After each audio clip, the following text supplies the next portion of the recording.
Brenda 14 muajve, Shqipëria do të ketë në gatishmërinë e saj sistemet e para të mbrojtjes ajrore në emrin francez të Thales, kompanisë prestigjioze operuese në fushën e mbrojtjes, e cila ka fituar një kontratë për furnizimin e Shqipërisë me radar të mbikëqyrjes ajrore. Kështu ka mësuar Albanian Post, teksa bëhet me dije se sistemi do të jetë një prej më të avancuarve që kompania ofron, Groundmaster 400 Alpha. Njoftimi u bë në panairin ajror të Parisit në brani të ministrit francez të forcave të armatosura Sébastien Lecornu dhe ministrit shqiptar të mbrojtjes Pirro Vengu.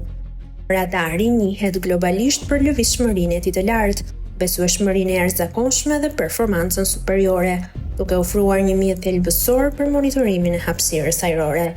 Ai mbështet zhvillimin e një pamje të njohur ajrore, të besueshme dhe të përditësuar, thelbësore për sovranitetin e hapësirës ajrore dhe ndërgjegjësimin për situatën.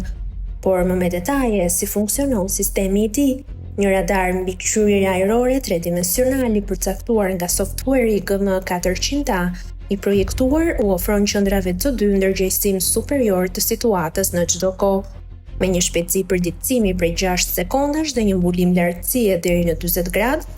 Ai mund të skanojë vazhdimisht hapësirën ajrore, duke zbuluar njëkohësisht të gjitha llojet e objektivave në lartësi të lartë, të mesme dhe të ulët.